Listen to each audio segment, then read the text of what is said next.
YouTube, welcome back to the Investing on a 9 to 5 YouTube channel. It is your boy, the Dividend Dog.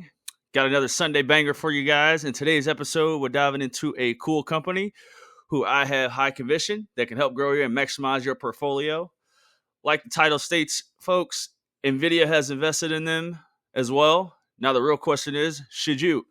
Let's take a deep dive into them. But before we do, I want to give all you guys a shout out for hitting the like and subscribe button to the channel and running the views up on the last video. We're almost up to 200 views on the last SCHD weekly challenge video. So keep watching that video and sharing it with your friends and families. But yeah, thank you guys again for subscribing, and let's get into the video. So I like to introduce you guys to Soundhound, ticker SOUN.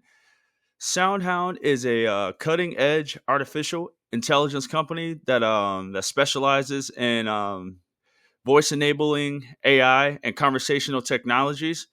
They're at the forefront of their industry in the AI world, helping create more seamless, intuitive voice interactions between humans and devices. They've been around since 2005, and we're going to take a deep dive into them and seeing why NVIDIA has vested into them and why they're in my portfolio. Once again, guys, I'm not a financial advisor, so please take this with a grain of salt. I'm just a normal 9 to 5 worker with just some high convictions on some stocks that you guys could potentially add to your portfolio if you've been following on with the channel.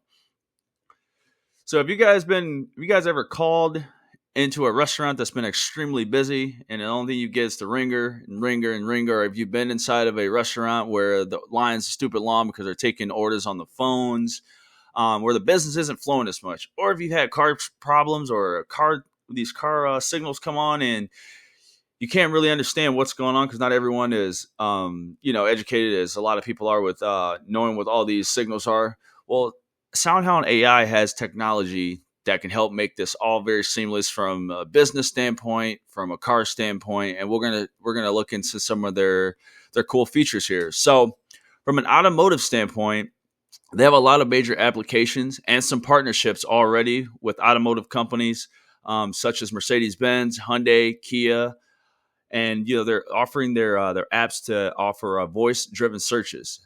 So Soundhound's Chat AI custom brand ID tool, which is what they have, offers customers a new way for automotive partners, such as some of the ones we just mentioned, to shape their brand's interaction with the customers.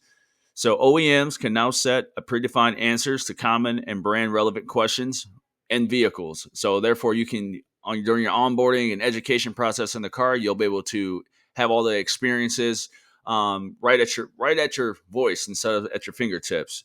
So Soundhound's Chat AI onboarding and education features will allow automakers to seamlessly integrate personalized branding and educate users on the functionalities of their in-vehicle in-vehicle voice assistants. This included, like I said, onboarding hints to engage users, as well as customized greeting, guidance on instructions, manual access, and even more. A cool fact with Soundhound is they did a study named How Generative AI Will Help Automakers Build Great In-Car Experiences in the Future. Soundhound found that 87% of regular drivers employed their voice assistant. So 87, so 8 out of 10 people essentially, which usage frequencies hitting 50% weekly and 37% of those daily. These stats indicate that while many drivers are accessing voice AI capabilities, they often do not fully utilize them. Soundhound's Chat AI onboarding and education tool will unlock more immersive, voice-driven experiences, evolving from a basic vehicle on controls to prominent and central point of the car experience. So it's like directions, or it's the same thing you ask Alexa, like, hey, what's the temperature, wherever we're going, and things of that nature. Guide me to the nearest gas station or the next EV charger, things of that nature. So these are the type of things they're going to be implementing. And then also, too, they'll help maximize restaurant sales. So as you guys can see, Soundhound's voice assistant answers every call, even during peak hours, eliminating the busy signal, which a lot of us get if you call in your favorite pizza joint or wing spot. They'll answer in question, taking multiple orders simultaneously and seamlessly processing the order and payment through their point of sale system, which is cool. And here are some of the restaurants here that are already implementing it to their ordering menu, reducing staff challenges, increase efficiency, and maximizing sales, which a lot of businesses are looking to do. So you got White Castle, Toast, Square, Oracle, and heck, you even got it through Pandora, that they're using it too with their voice assistant as well. So even you'll be using it on your phone or in the vehicle as well, that you'll be able to implement Soundhound's AI. And then restaurants will be able to implement this, like I said, through the phones, the drive-through, the kiosk, and everything that helps satisfy guests' appetites and increase their sales. You'll be able to use this in your home, managing smart devices, and even smarter by voice, enabling the experience. Their cutting-edge technology is going to be able to give manufacturers the flexibility to help improve your the way you basically handle the phones, or not the phones, but the way you interact with your home. Homes are getting smarter now. New builds, they're all going to be in the future, are going to be smart homes. So Soundhound is taking advantage of that opportunity in the market, including hotels. Hotels are now implementing, all different types of AI to provide guests with ease of hygiene, of in-room device voice controls, and the convenience of always having them, order, reduce staff dependencies, and it's very operational efficient. So if you need to order, some food from room service, or have your favorite playlist on, or turn the lights on low, the TV on, as soon as you walk into a hotel room, you won't have to go look around and try to find and how to work everything. Everything will be voice automated. So pretty cool to use this, and that companies are starting to use this. So by 2024, the conversational AI market is expected to grow rapidly, and Soundhound, like I said, guys, I think they're in a strong position to capitalize on that. So next, I have a video here of Chicken Shack, a real popular chicken spot in Detroit that uses Soundhound. So let's take a look at what they think of it.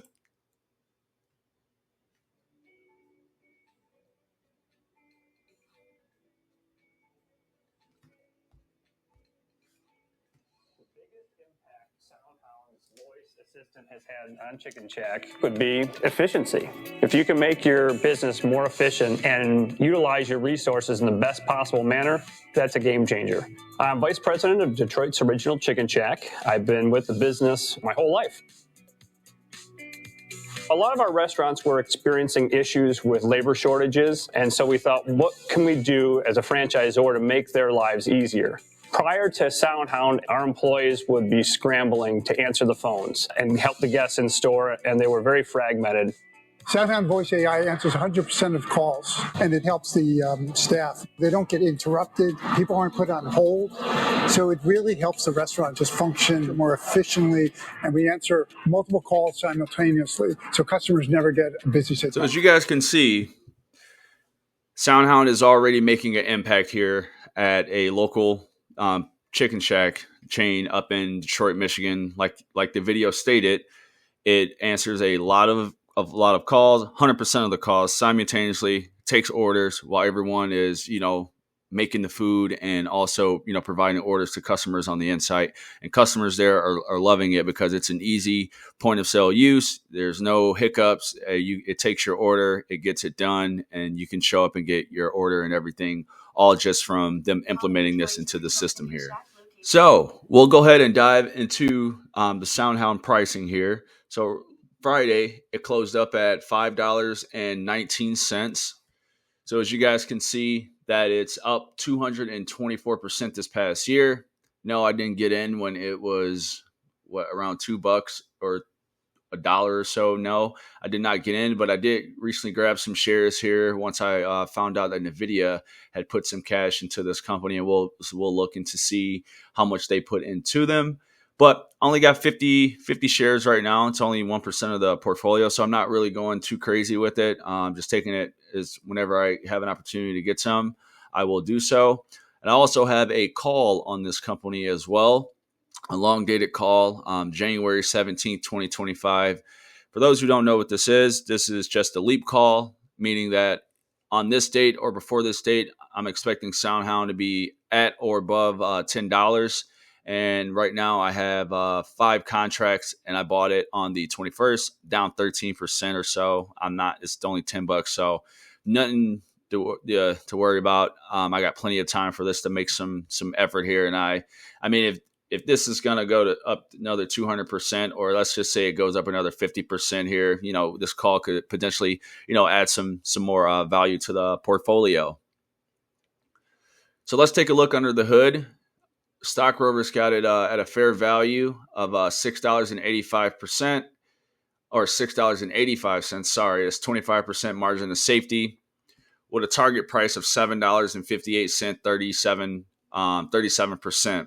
Now, it doesn't have a price to earnings because it's not profitable just as of yet, but it does have a price to sell. So the price to sell ratio is a certain valuation metric that uses to compare like a company's like Soundhound's price to its revenue, essentially per share. It just shows how much investors are willing to pay for each dollar of sales. So basically, they're willing to pay $27 for each sales, giving a sense of whether the stock may be over or undervalued based off of its revenue generation. And they obviously Soundhound, as you guys can see, they've got some revenue here from sales growth. Next year is at 85%. The last year is at 45%. So we do have some growth there. We do have a 69% gross margin, which is decent and good to see. But now we looking at the operating net, return on assets, return on equity, and return on invested capital is all in the negatives, which is fine. But the price to sales ratio, back to that, like I said, it focuses on sell. It's useful for evaluating companies that may not be profitable, such as Soundhound, or those like reinvesting their earnings back into the company for some growth. So a lower price to sell ratio can suggest a stock is undervalued relative to a sell, or a high one can mean that it's overvalued unless the future sales growth is expected.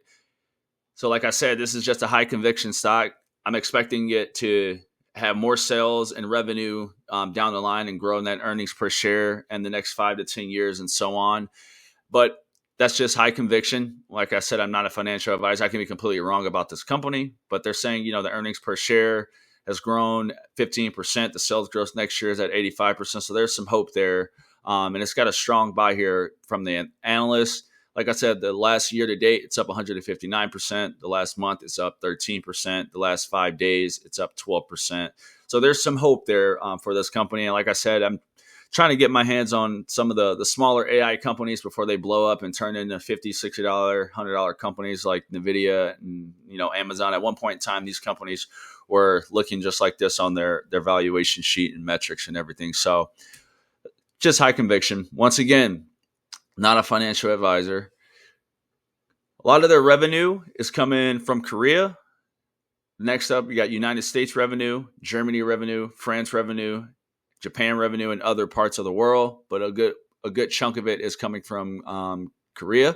But as you guys can see, since December of 2020 and the trailing 12 months, that's what TTM means. So you guys can see the revenue is steadily increasing from each part of the geographic world, except for Germany. But the United States and Korea are making up a good chunk of their revenue, which is good to see.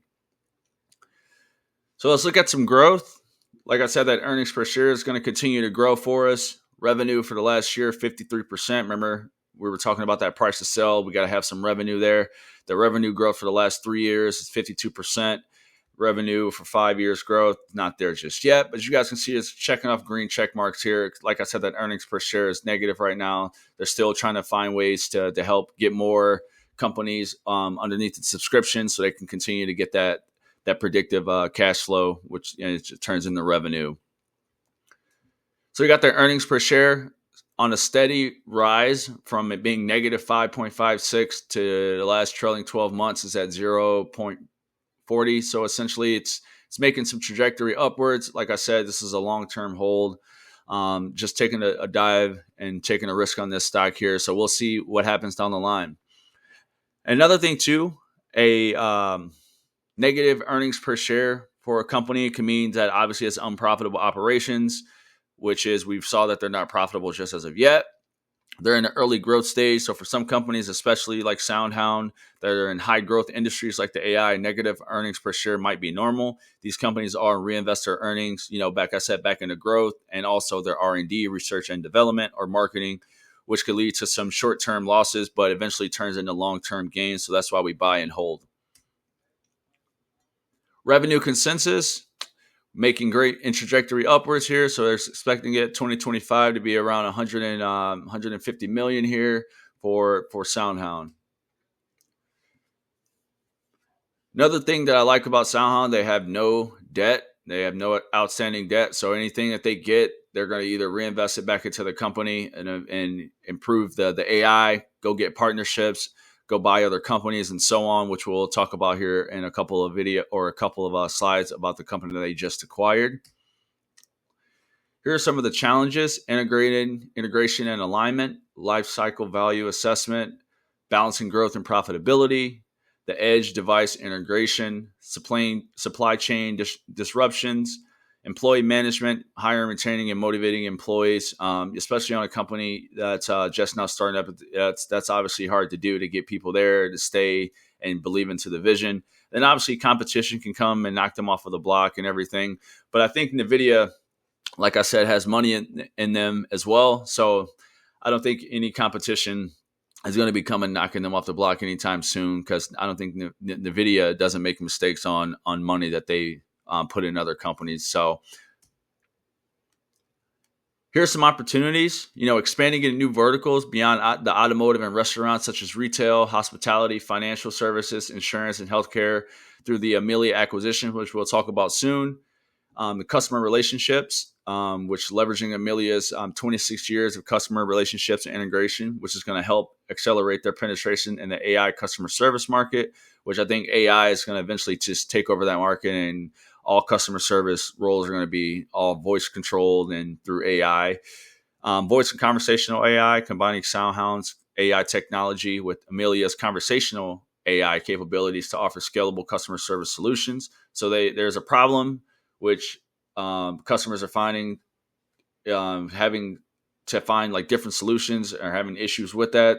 So combining these two companies together, I think we'll be able to help solve that problem.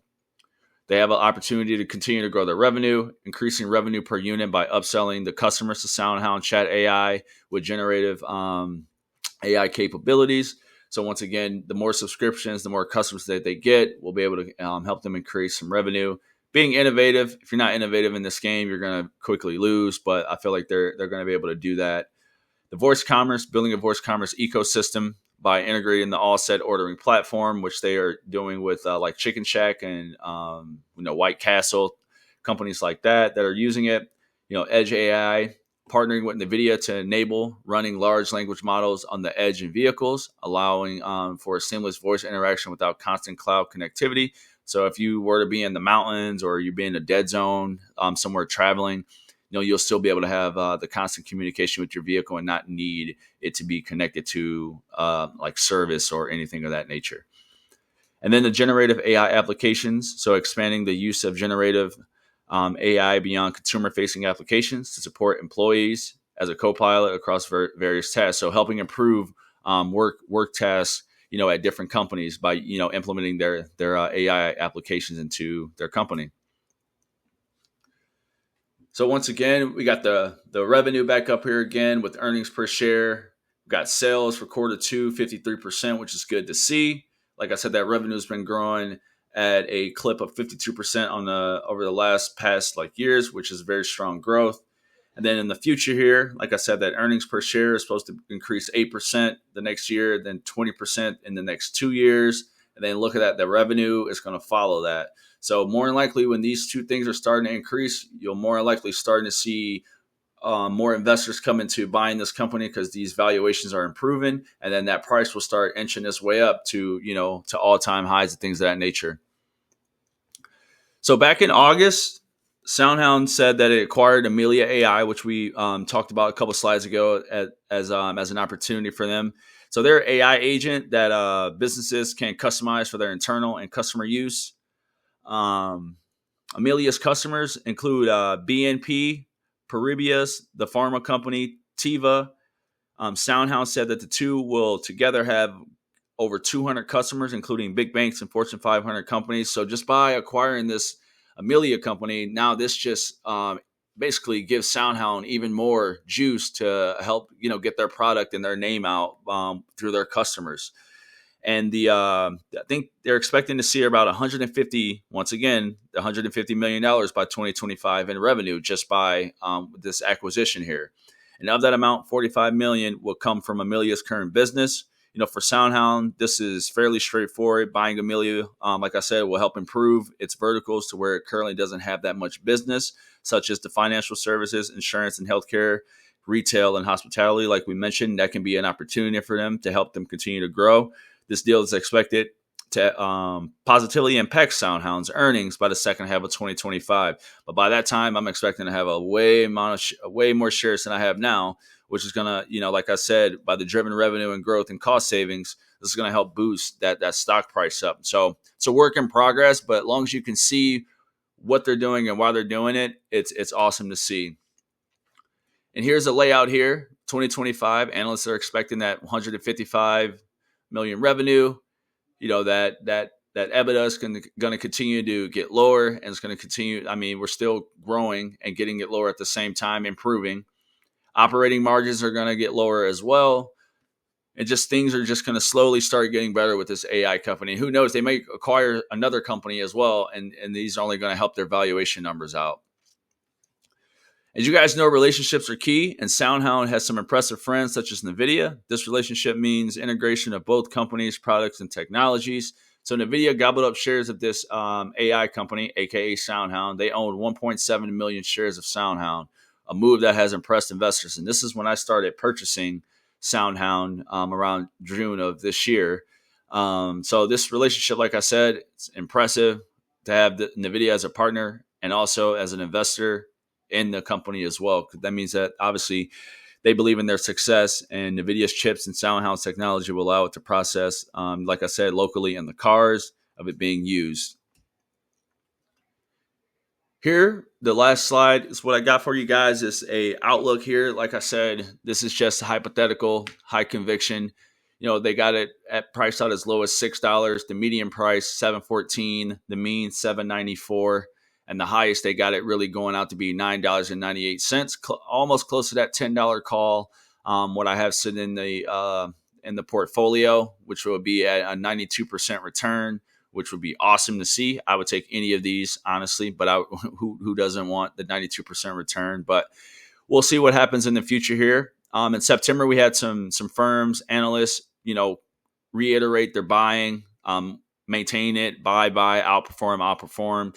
So there's some strong conviction on this stock here, guys. Soundhound, and like I said, this is just high conviction. I'm not a financial advisor, so please do at your own risk and do your own due diligence before starting investing.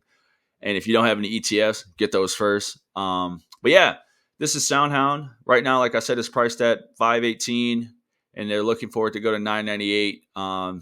And who knows in the next year, 2 years or so. But it gives me more time to accumulate more shares. And guys, that's all that I had for you guys. If you're still with me, I think we're looking at around 20-minute video. I didn't know I can talk for that long, for that straight. But thank you guys for being here. Don't forget to like and subscribe to the channel. Happy Sunday out there. And I will see you guys on the next video. And let's kill it in the market this week. I'm out.